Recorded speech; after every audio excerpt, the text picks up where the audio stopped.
Responsabilidade de transmitir aquilo que a palavra de Deus, palavras abençoadoras, as nossas programações aí da Assembleia nos abordaram com palavras abençoadoras, com estímulos, que Deus continue de sobremaneira abençoando a sua vida, abençoando a sua casa, abençoando o seu ministério, porque estamos todos juntos nesta missão de estender o reino do Senhor sobre a face da terra.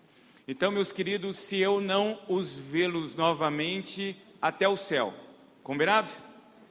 Porque é para lá que nós marchamos como igreja do Senhor Jesus. Meus queridos, a Bíblia diz que com a queixada de um jumento, Deus matou 1000 filisteus. E a minha expectativa é que com esse jumento inteiro, nesta manhã, Deus possa com graça falar ao seu coração. E para tanto eu quero convidar você a acessar aí a sua Bíblia, seja no modo tradicional ou eletrônico, no Evangelho de Mateus, capítulo de número 4. Mateus, capítulo de número 4, eu leio a partir do versículo de número 23. A leitura que farei na tradução Nova Versão Internacional, que será projetada. Então, se porventura há entre nós alguém que não possua um exemplar das Escrituras, poderá acompanhar a leitura que faço do Evangelho de Mateus, capítulo de número 4, a partir do versículo de número 23. Diz-nos assim as Sagradas Escrituras: Jesus foi por toda a Galiléia, ensinando nas sinagogas deles, pregando as boas novas do reino e curando todas as enfermidades e doenças entre o povo. Notícias sobre ele se espalharam por toda a Síria, e o povo lhe trouxe todos os que sofriam de vários males e tormentos, endemoninhados, loucos e paralíticos, e ele os curou.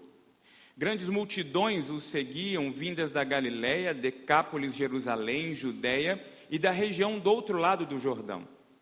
Vendo as multidões, Jesus subiu ao monte e se assentou.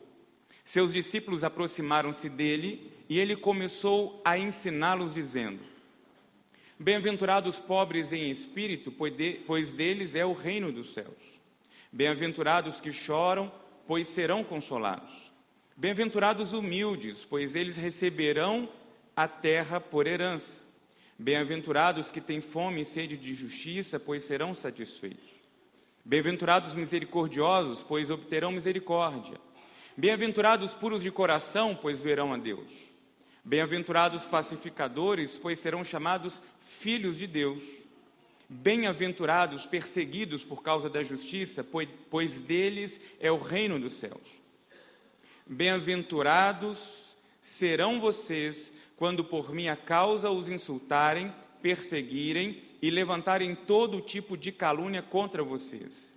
Alegrem-se e regozijem-se, porque grande é a recompensa de vocês nos céus, pois da mesma forma perseguiram os profetas que viveram antes de vocês. Vocês são o sal da terra, mas se o sal perder o seu sabor, como restaurá-lo? Não servirá para nada, exceto para ser jogado fora e pisado pelos homens. Vocês são a luz do mundo. Não se pode esconder uma cidade construída sobre um monte. E também ninguém acende uma candeia e a coloca debaixo de uma vasilha. Pelo contrário, coloca-a no lugar apropriado e assim ilumina todos os que estão na casa. Assim brilhe a luz de vocês diante dos homens, para que vejam as suas boas obras e glorifiquem ao Pai de vocês que está nos céus. Pai, nós estamos diante da Tua palavra e pedimos que o Teu Espírito Santo dilate nossos corações para recebermos esta palavra, de modo que ela frutifique em nós e produza frutos que glorifiquem o Teu santo nome, em nome de Jesus. Amém.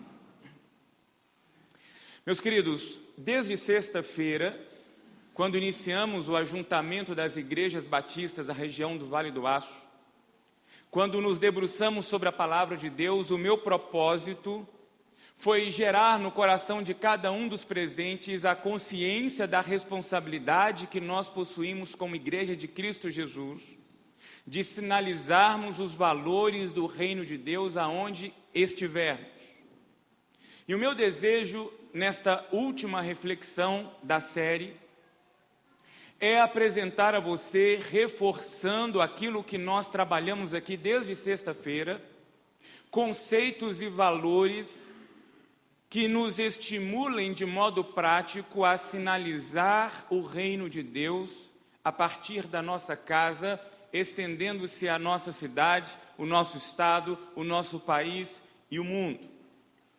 E eu tomo este texto porque ele traz a nós a introdução de tudo aquilo que culmina na divisa que foi utilizada para nós, por nós, que está lá no capítulo 6, versículo 10. Jesus vai encerrar esta introdução do Sermão do Monte, dizendo que os seus seguidores são sal da terra, que seus seguidores são luz do mundo. E é muito interessante porque, especialmente falando a respeito desta identidade nossa como Igreja de Cristo Jesus, na qualidade de luz, Jesus Cristo parte do universal para o particular.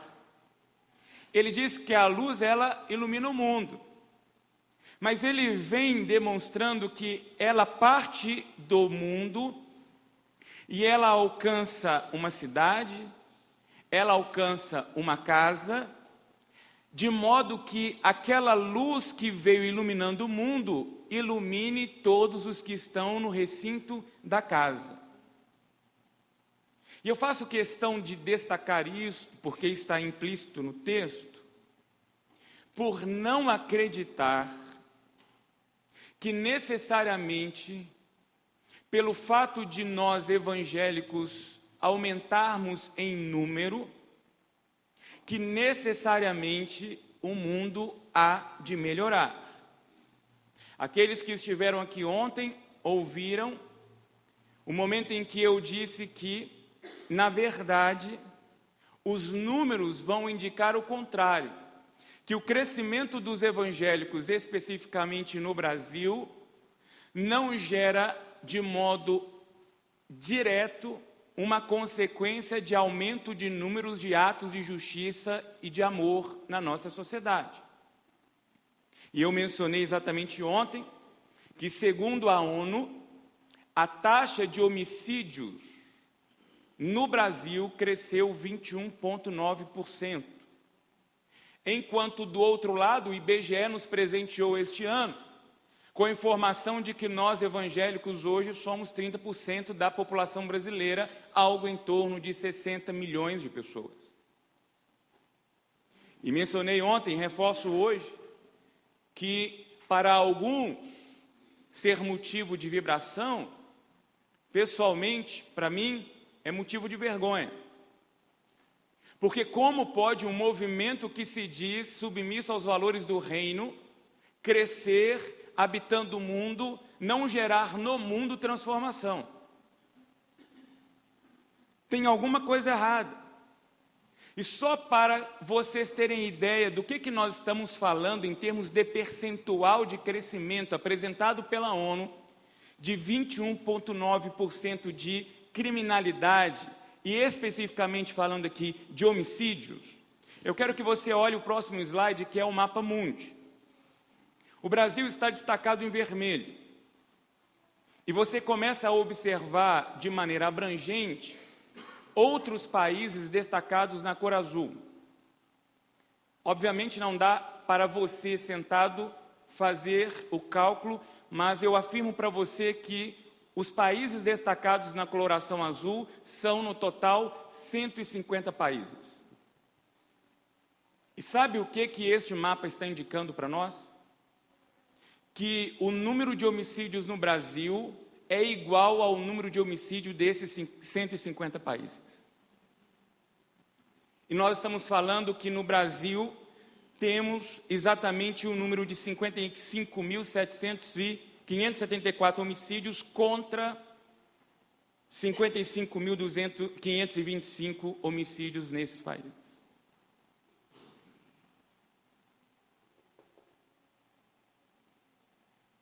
E sabe o que, pelo menos, brota em meu coração quando eu vejo um dado desse?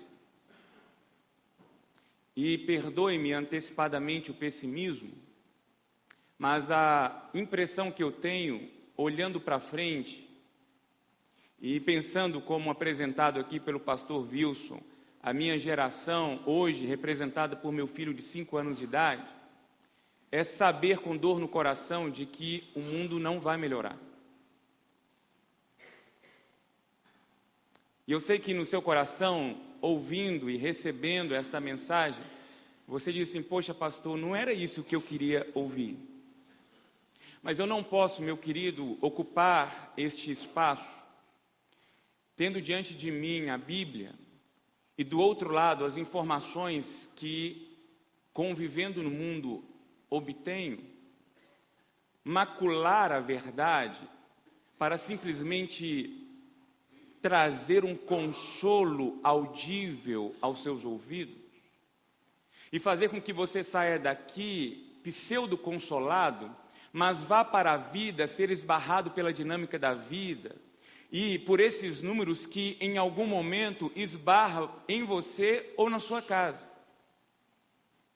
Então, particularmente, eu não acredito que todo o nosso planeta será transformado. Eu não acredito que todo o nosso Brasil será transformado. Eu não acredito que toda a cidade de Timóteo será transformada. Até porque a Bíblia vai nos dizer que com o passar do tempo a coisa vai ficar pior.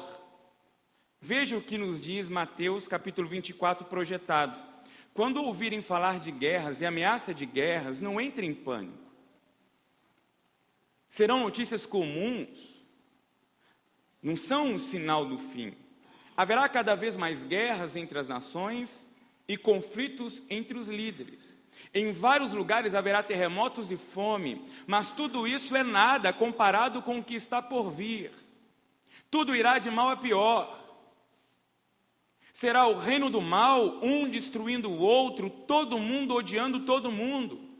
E para aumentar a confusão, brotarão igrejas para tudo quanto é lugar, e dentro destas igrejas, simplesmente aqui denominadas por uma placa numa parede, falsos pregadores irão enganar muita gente.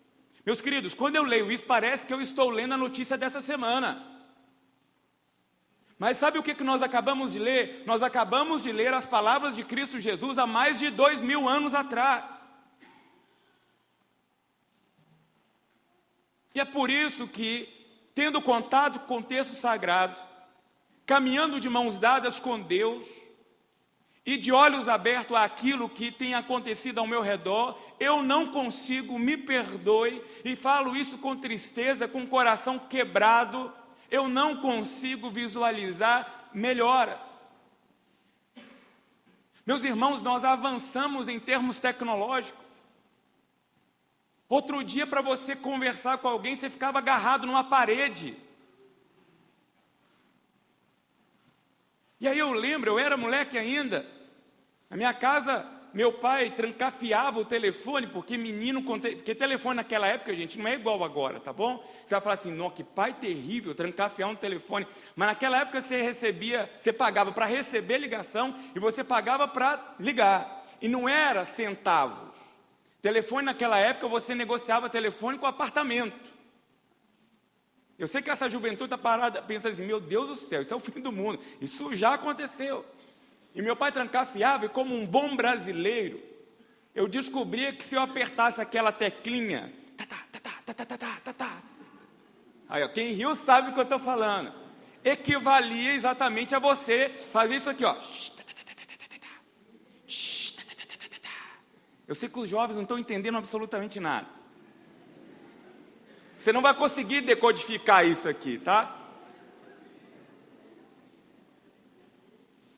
Hoje, nós temos nas nossas mãos um mecanismo de comunicação gratuito.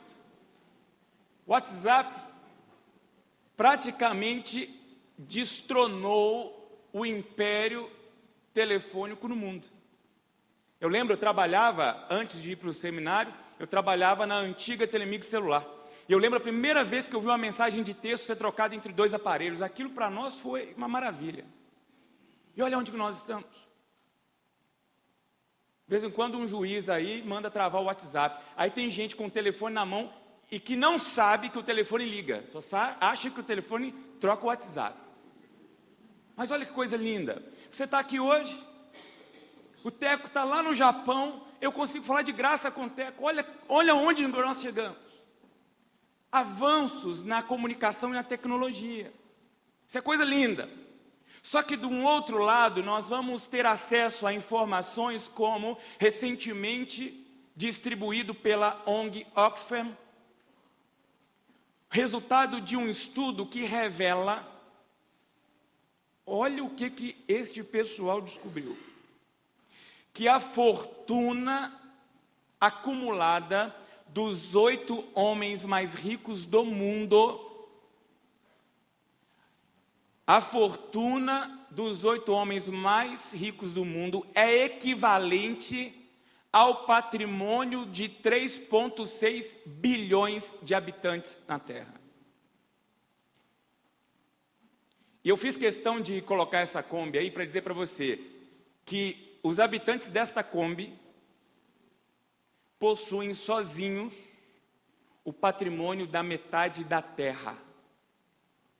O que eles possuem em mão é equivalente a 3,6 bilhões de pessoas com todo o seu patrimônio junto. Tem alguma coisa errada ou não tem? E se você acha que o dado é ruim, ele piora. Porque a revelação deste estudo vai dizer para nós que 1,5% da fortuna destes 8, preste atenção, 1,5% da fortuna destes 8 homens mais ricos do mundo é suficiente, gente, 1,5%. É suficiente para equipar os países mais pobres do mundo com um sistema de saúde digno. E ainda sobra troco, sabe para quê, pastor Lélio? Para colocar todas as crianças do planeta numa escola.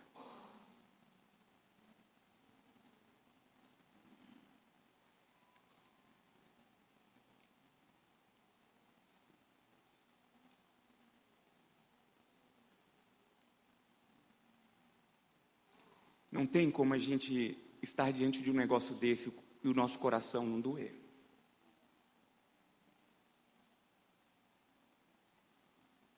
E aí dá para você entender como que eu, como um pregador da palavra de Deus e pai de uma criança de 5 anos,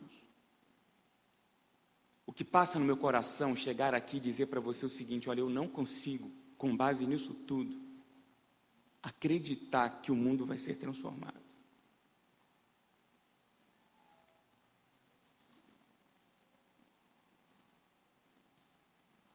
Pastor, então, pelo amor de Deus, no que o senhor acredita? Eu acredito nos sinais do reino de Deus.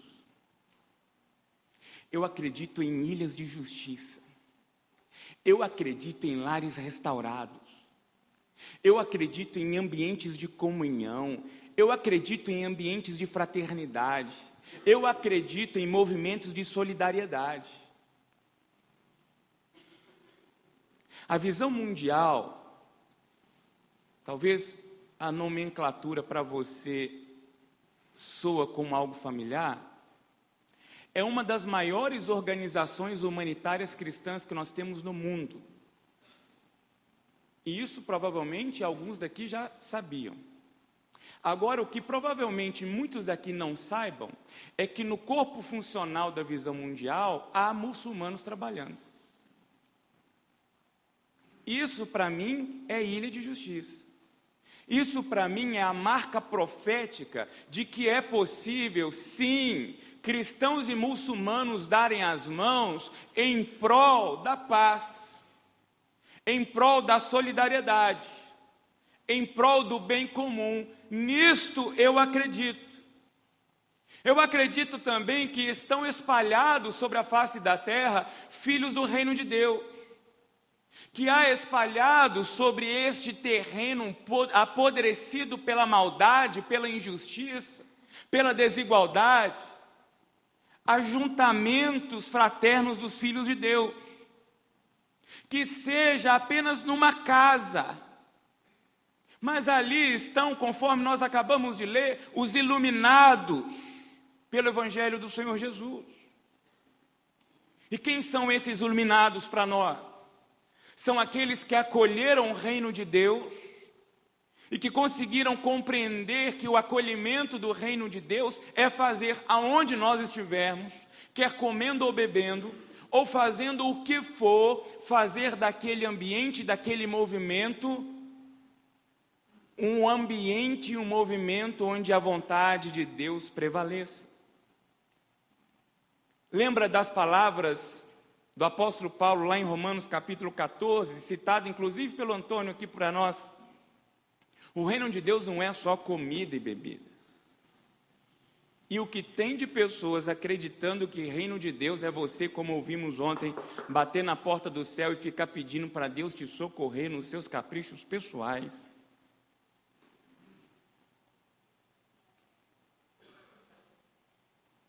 Pastor Sandro, sabe o que eu disse outro dia na minha igreja?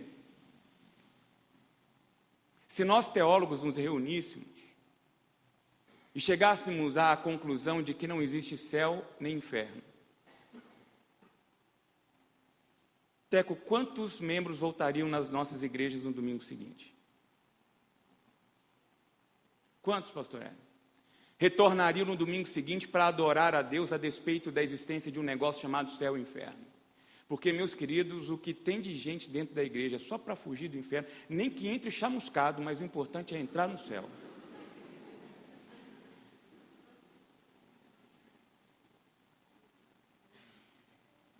E aí o texto vai dizer para a gente, olha, o reino de Deus não é só comida e bebida, não é só roupa de marca, não é só carro do ano, não é só apartamento, casa própria. O reino de Deus é justiça, o reino de Deus é paz, o reino de Deus é alegria no Espírito Santo.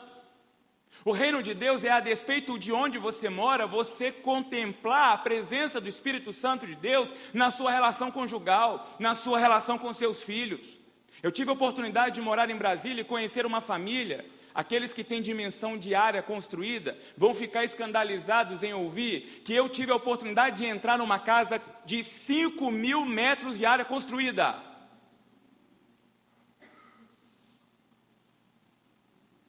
E contemplar o inferno dentro daqueles 5.000 metros de área construída. Para provar para nós que não é o fato da pessoa usar a roupa tal, ser transportada pelo veículo tal, ou residir no bairro tal, dentro do imóvel tal, que ela tem uma vida de paz, que ela tem uma vida de alegria, que ela tem uma vida de satisfação. Não mesmo, meus senhores, não mesmo. A comunidade do reino de Deus, daqueles que de fato reconheceram Jesus Cristo como Senhor e sustentador, como Senhor e sustentador da sua vida, acolheram essa mensagem de justiça, de paz e de alegria no Espírito Santo, trazida por Jesus Cristo, e conseguem caminhar pela vida a despeito do que a vida apresenta para nós. Porque uma das coisas, meus queridos, que o Evangelho de Jesus Cristo diz para nós é o seguinte: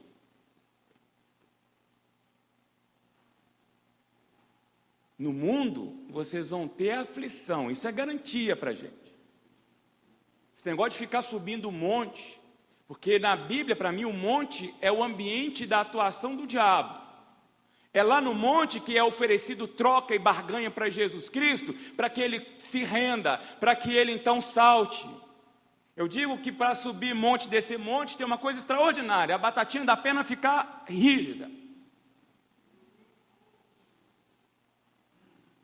Mas essa ideia de nós ficarmos negociando com Deus as coisas, essa ideia de ficarmos sacudindo os céus para que os céus se movimentem e atendam os nossos caprichos, essa ideia de que há uma bolha gospel, ultra sky, protegendo a gente das intempéries da vida, isso não existe. Isso não existe. Quando eu olho o texto sagrado e vejo Jesus Cristo dentro do barco com seus discípulos, sendo alvo da mesma tempestade que qualquer outro barco naquela noite sofreu, eu aprendo que nós não estamos livres das tempestades. Tinha uma musiquinha antiga que cantavam para a gente, ensinavam a gente assim: com Cristo no barco tudo vai muito bem, vai muito bem, vai muito bem. Com Cristo no barco tudo vai muito bem. Eu cresci, meus queridos, e fui ressignificando a minha fé. E sabe o que eu descobri? Que com Cristo no barco tudo vai muito bem, mas nem sempre passa o temporal. Mas não é isso que tem pregado por aí. E aí nós não estamos mais preocupados em ser agentes do reino. Nós estamos preocupados em receber as bênçãos de Deus para nós. Ema, cada um com o seu problema.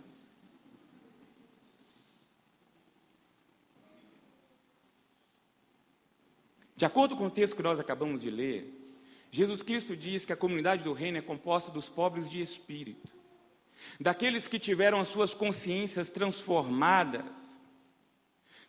que tiveram a sua perspectiva de mundo, de vida, de Deus, de si mesmo e dos outros, metamorfoseada pelo Espírito Santo, e a partir daí pararam de viver para si, e começaram a se enxergarem como esta extensão das mãos de Deus no mundo.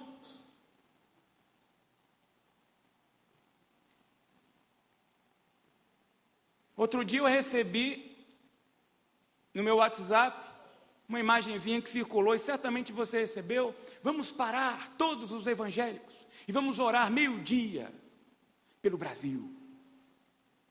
Meus queridos, por favor, não vai adiantar de nada nós nos levantarmos dos nossos joelhos, parando. 60 milhões de pessoas orando pelo nosso Brasil, se nós nos levantarmos dos nossos joelhos e continuarmos parando em vaga de deficiente, em vaga de idoso, fazendo cambalacho, gato, sabe, tentando buscar com os nossos amigos profissionais notas fiscais para nós subornarmos o imposto de renda.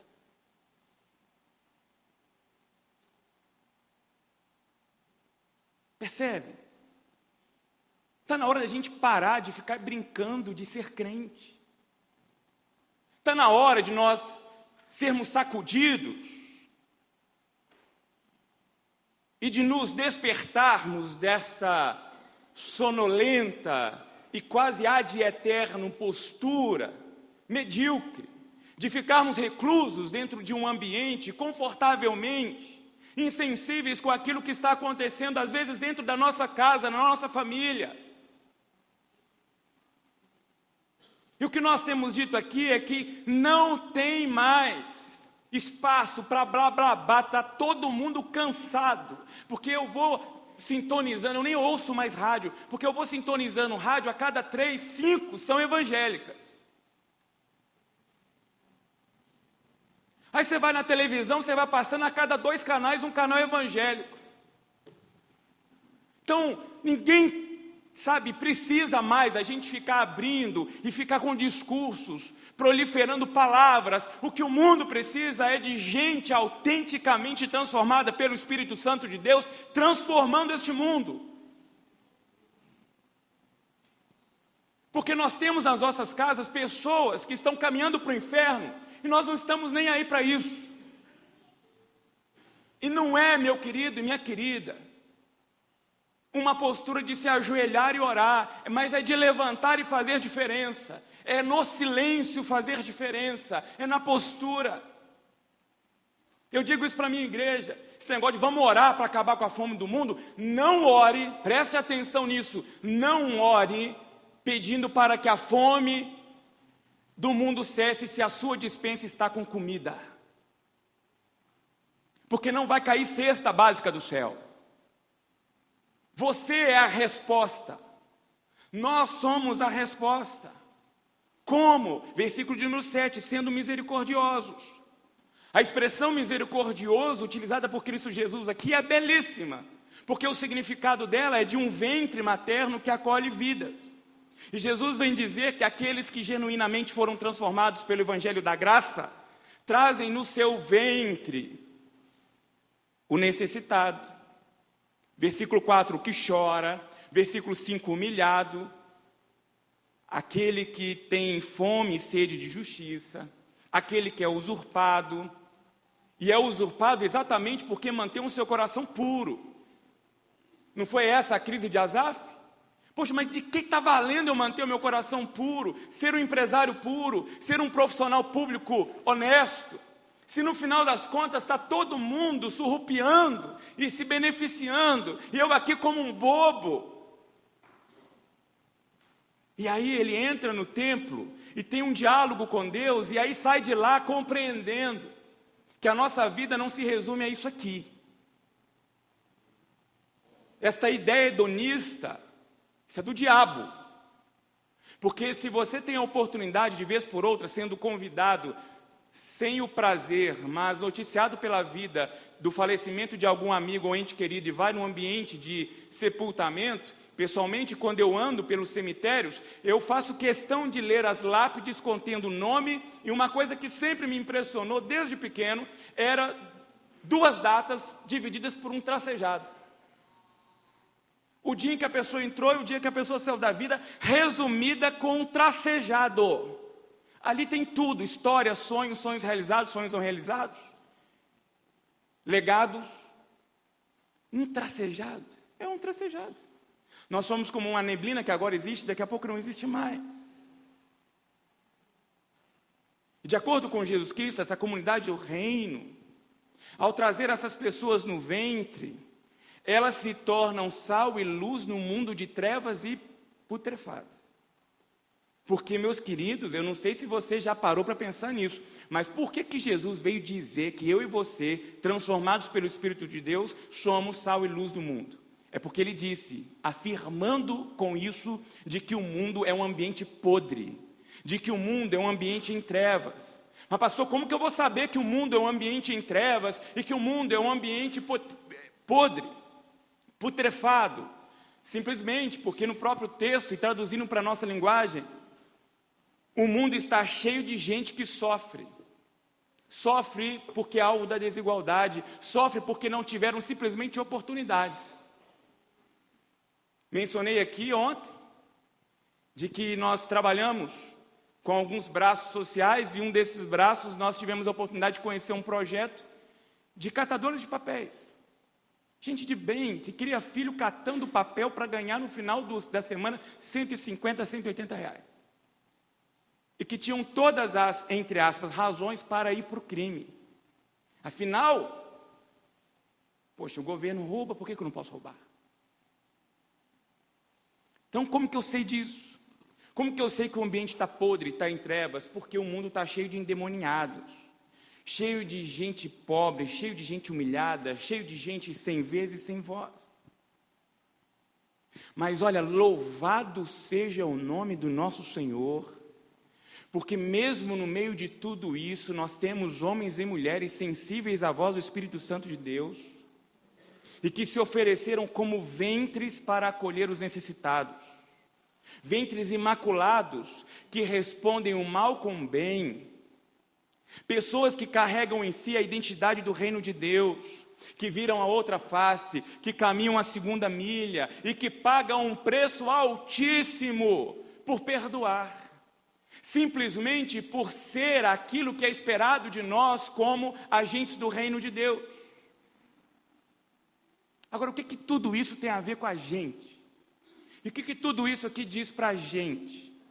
Dentro de tantas possibilidades, eu quero rapidamente destacar 2 aspectos que nós não podemos esquecer como agentes do reino de Deus. E o primeiro é que o chamamento de Jesus Cristo para que nós sejamos agentes do reino de Deus não é um chamamento individual.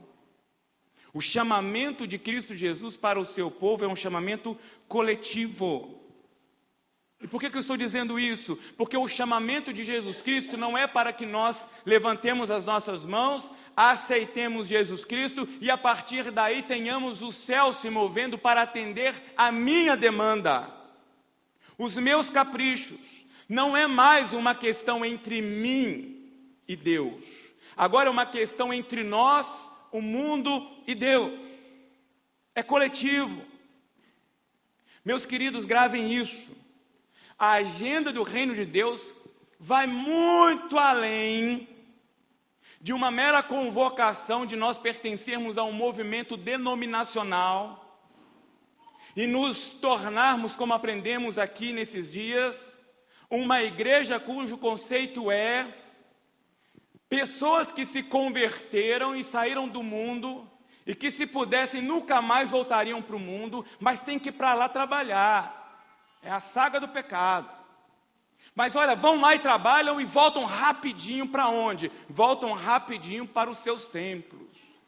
E enclausurados em seus templos, essas pessoas estão aguardando ansiosamente que Jesus Cristo volte e leve para o céu. Isso não é igreja.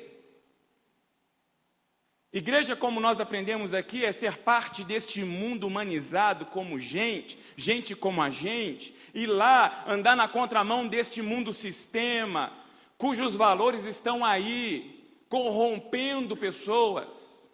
Tudo por causa de um negócio demoníaco chamado dinheiro. Jesus Cristo não é sem razão que vai pronunciar o nome a esta entidade espiritual, dinheiro, dando nome a esta entidade como Mamon. E ele diz, esta entidade, ela rivaliza touch a touch com Deus, e não há possibilidade de você servir ao dinheiro e você servir ao reino de Deus.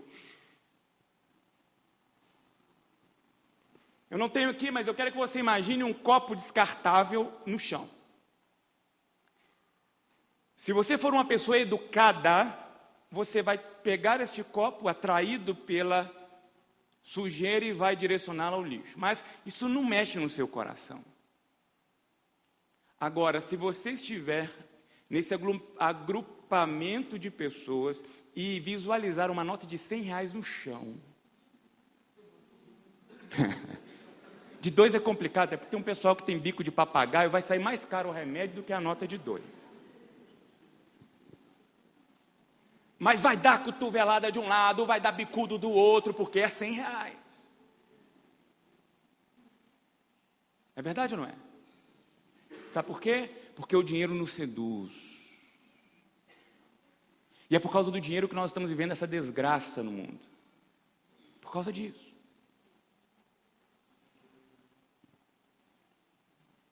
O desejo de Deus é que nós nos ofereçamos ao mundo como uma comunidade ventre, que acolha não apenas novas pessoas, mas que acolha novos mundos. Meus queridos, em nome de Jesus, nós não podemos desejar apenas templos cheios. Não mesmo. Se as pessoas vierem, louvado seja Deus por isso. Nós devemos lutar para que o Evangelho de Cristo Jesus brilhe em nós e através de nós. Para que as pessoas, quando convivendo conosco no nosso ambiente de trabalho, porque eu vou dizer uma coisa para você, o pastor Lélio não tem responsabilidade alguma para com as pessoas que trabalham com você. Porque tem gente que acha isso, o pastor Lélio recebe, o problema é dele. Eu nunca vi, nunca mesmo, eu não sei você, pastor Wilson, mas eu nunca vi um pastor chegar atrás da moita e parir uma ovelha. Nunca vi. Mas eu já vi pastor guiar rebanho e essas ovelhas gerarem ovelhas. A responsabilidade de ganhar Timóteo para Cristo é sua, não é do pastor Lélio. A responsabilidade de iluminar o reino de Deus nessa comunidade, no seu ambiente de trabalho, é sua. Não é do pastor Lélio. E não interessa se no seu ambiente de trabalho tem ateu, budista, hinduísta. Não interessa.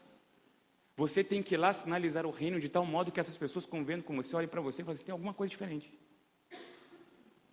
Tem alguma coisa diferente. E descobrindo essa diferença, cheguem perto de você e falem assim, eu não estou entendendo absolutamente nada. Mas eu quero isso aí para mim. Eu quero isso aí para mim. Isso é ser sal. Quem já teve a infelicidade de dar uma boa abocanhada num arroz sem sal, sabe que o negócio é xoxo. Agora olha que coisa linda, você volta com a panela para o fogão, coloca um pouquinho de água e dá só uma salpicadinha de sal. Faz uma diferença. Aí eu te pergunto, quando eu jogo sal, eu consigo visualizar o sal no arroz? Você consegue ver o sal no arroz? Óbvio que não. Se você tivesse esta habilidade, você não teria abocanhado o arroz sem sal. Para mostrar para nós o seguinte, é silencioso. É meio que invisível. Você não precisa usar roupa de ver Deus. Você não precisa chegar no seu trabalho dando bibliada em todo mundo. Eu lembro que eu era seminarista no Rio, no Seminário do Sul. Saía, porque eu dormia lá em Marechal Hermes.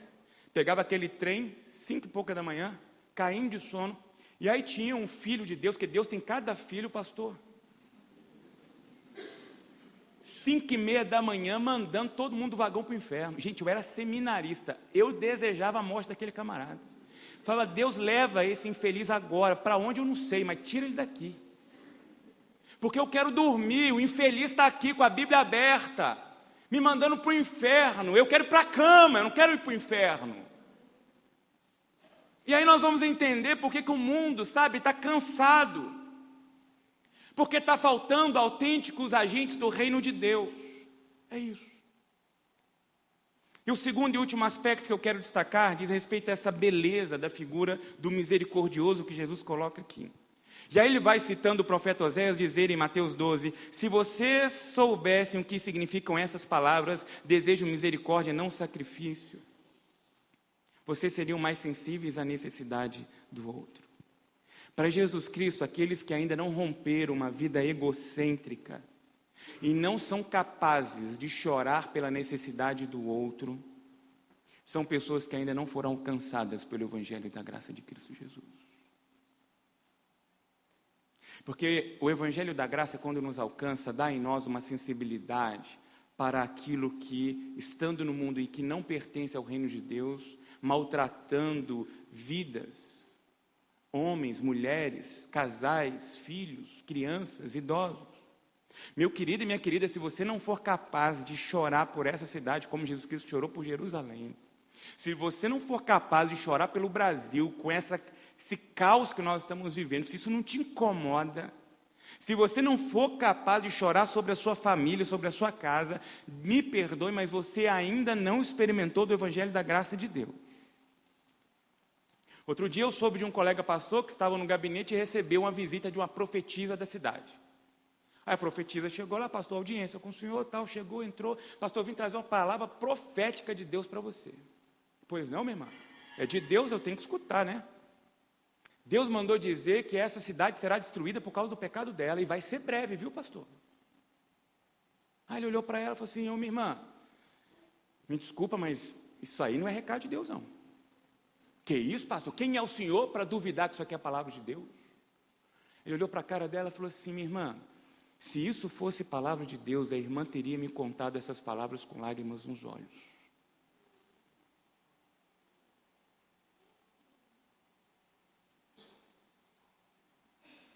A identidade dos filhos de Deus é manifestada através da misericórdia. Está aqui. E olha, você só consegue cumprir o sermão do monte se você passar pelas bem-aventuranças, tá? A qualificação do Filho de Deus é aquele que, estando no mundo, não pertencendo ao mundo, se incomoda com o que vê no mundo e se dispõe em ser transformação de Deus. Quem você tem carregado no seu ventre? Quem? Ou você só está preocupado quanto que você vai ganhar no mês que vem? Ou você só está preocupado em ações que mantenham você num padrão de vida no meio dessa crise econômica? Ou você só anda preocupadinho e preocupadinha com seus problemas? Quais e quantos são os carentes que você carrega no ventre? Eu sei que aqui entre nós temos pessoas sensíveis a isto, pessoas que já têm carregado no seu ventre as necessidades do mundo. E aqueles que assim o fazem sabem que carregar alguém no ventre dói muito. E por vezes a vontade é de você abortar. Por vezes a vontade é de você expelir do ventre gente confusa, gente problemática, gente rebelde, gente que está lá dentro do ventre, parece, sabe, que faz você sofrer. Mas eu queria que em nome de Jesus Cristo, você pudesse entender esta mensagem, especialmente você que já tem sido um ventre acolhedor da necessidade aqui de Timóteo, que você, em nome de Jesus, continuasse com este ventre aberto, acolhendo as necessidades desta cidade, porque, meus queridos, se nós, como comunidade do reino, não acolhermos, essas pessoas continuarão caminhando a passos largos para as trevas e para o inferno. O que as Sagradas Escrituras vão nos contar? Que Jesus Cristo expulsava demônios, mas Ele trouxe sobre si o quê? O que Jesus trouxe sobre si? As nossas enfermidades, as nossas dores. Isso significa que só seremos, de fato, agência do reino, quando nós aprendermos a tomar sobre nós as enfermidades do mundo, as dores do mundo, identificados com o Evangelho do Reino de Deus.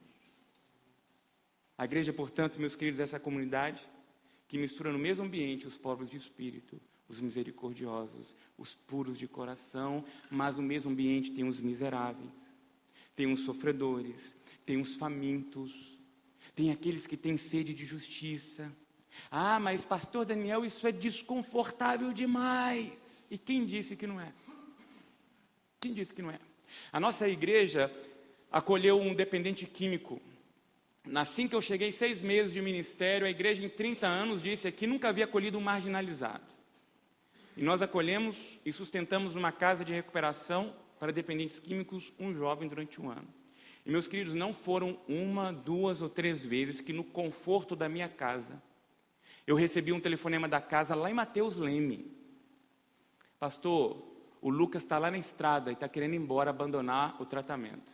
E eu saí de Belo Horizonte, chegar lá em Mateus Leme, sentar-me com aquele jovem, conversar com ele, abraçá-lo, orar por ele e fazê-lo entender a importância da permanência dele na casa.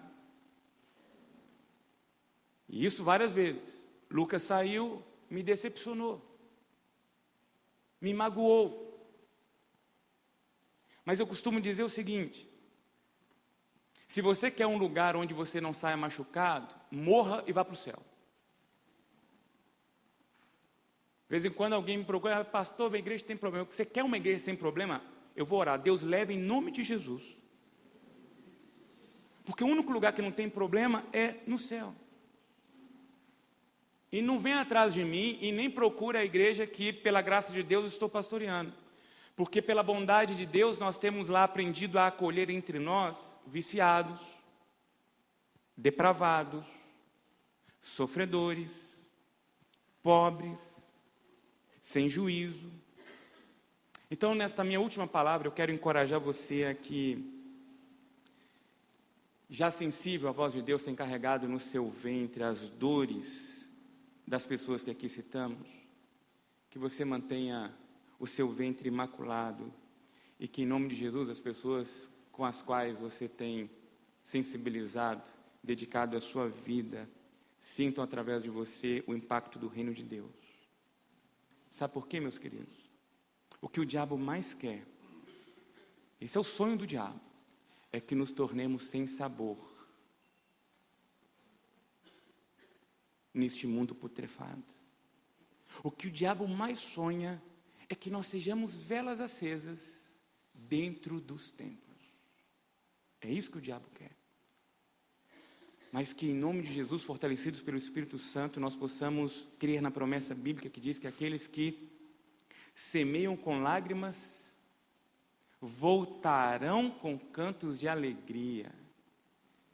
E que, em nome de Jesus, você que já está indo aos campos que estão brancos para a ceifa, sensível à necessidade daqueles que lá estão, acolhendo-os em seu ventre e voltando para celebrar a Deus com o seu ventre cheio, com suas mãos cheias de feixe, com seus lábios repletos de canto de alegria, que nesta travessia as pessoas possam olhar para você e possam glorificar o nosso Pai que está nos céus.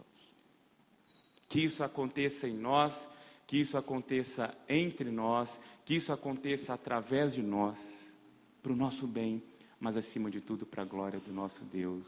Amém e amém. Eu queria orar por você, eu queria orar com você. E eu queria neste instante que você curvasse a sua cabeça por uma questão simplesmente de não dispersar a sua mente, mas que você tivesse neste instante um tempo com Deus. Eu não creio que este tempo dedicado de audiência diante da palavra de Deus, seu coração não tenha sido, provocado. Então eu quero simplesmente fechar este momento em que o povo de Deus, reunido diante de Deus, conversa com Deus. Eu quero fazer só um fechamento final deste momento que você está aí abrindo o seu coração para com Deus. Apresente as suas dificuldades, apresente os seus medos. Apresente aquilo que tem te impedido de ser este agente acolhedor do reino. Seja no seu local de trabalho, na sua casa, na sua vizinhança, eu não sei quais são as limitações, mas eu quero que você agora dê as mãos ao Espírito Santo de Deus e experimente a promessa que o texto nos diz, de que com o Senhor Jesus você é mais do que vencedor. E que esta vitória comece na sua casa, que ali você comece a ser esse agente iluminador do reino, e que esta luminosidade ecoe em todos os ambientes onde você passar. E eu quero que você traga à sua memória agora as pessoas que provavelmente você conheça, próximo à sua casa, com necessidades, sejam elas materiais, espirituais, emocionais. E diga: Senhor, eu não sei o que eu vou fazer, eu não sei nem como fazer, mas eu quero que de alguma maneira o Senhor me use, porque eu entendi nesta manhã que não basta provocar os céus com gritos, provocar os céus com oração. Eu quero prática, de maneira prática, eu quero ser a resposta do Senhor para o clamor deste mundo. Eu quero ser sal para minimizar a putrefação desta terra, e eu quero ser luz do Senhor para tirar das trevas aqueles que estão caminhando para o inferno.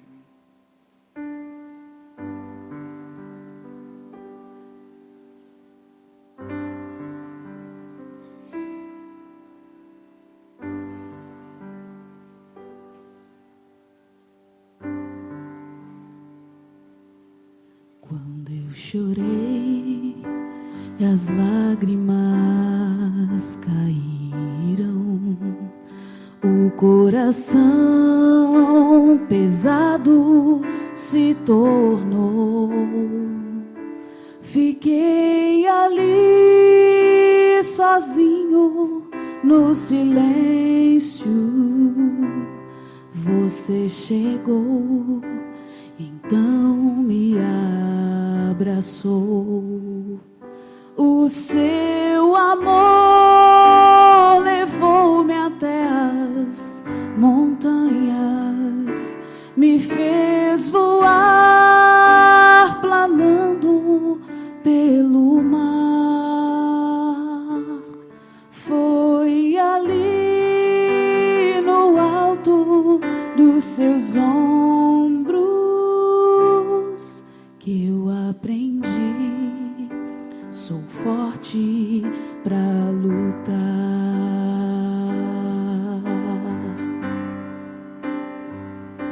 No mundo aqui, a luta continua. São corações cansados de chorar. Mas quando estou contigo eu fecho os olhos, eu posso ver o céu a me esperar. O seu amor levou-me até as montanhas, me fez voar planando pelo mar. Foi ali dos seus ombros que eu aprendi. Sou forte pra lutar.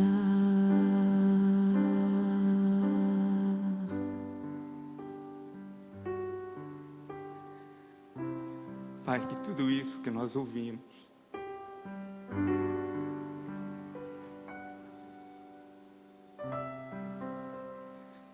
faça com que os nossos corações sejam sensíveis a Deus.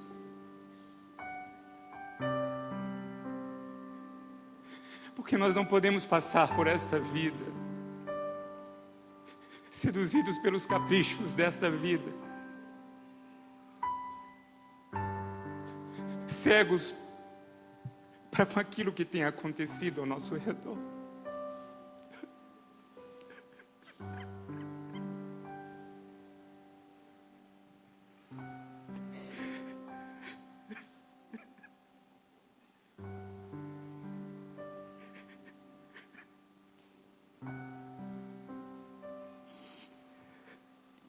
Ajuda-nos, Deus.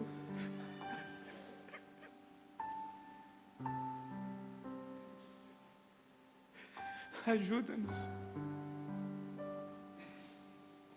a ser aquilo que o Senhor deseja que sejamos.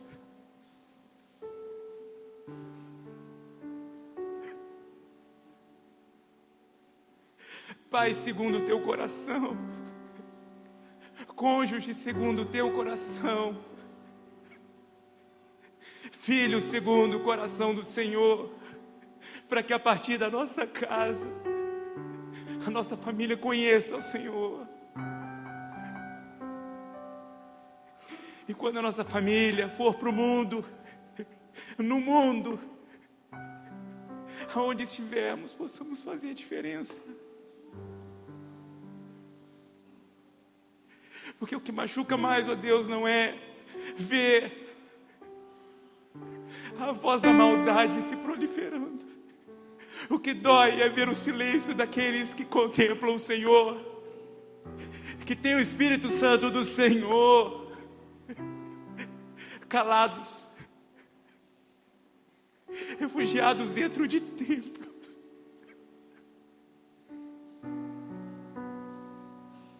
insensíveis para com o pecado.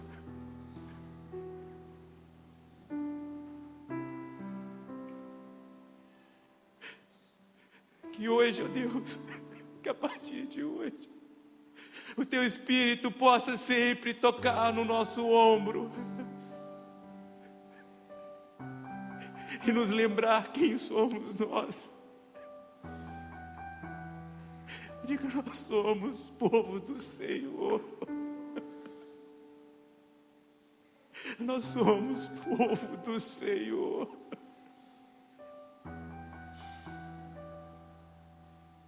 Nós não merecíamos, ó Deus Jesus Cristo, nós não merecíamos a salvação, mas o Senhor com graça olhou para nós. E o Senhor com graça tem nos sustentado, tem nos abençoado.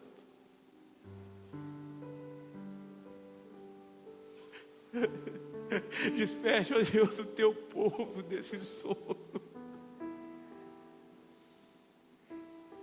Ajuda-nos, ó Deus, a fazer deste mundo um lugar melhor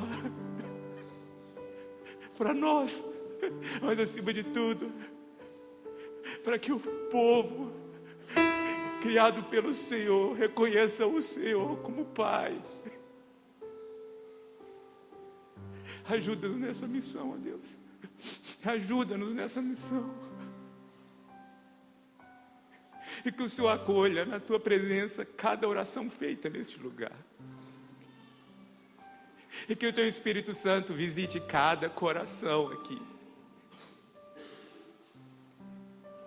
E que eles sejam fortalecidos pelo teu Espírito Santo.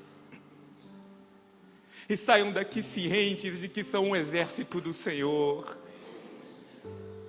E como exército do Senhor, já saem para o campo de batalha com a vitória garantida, ó Deus.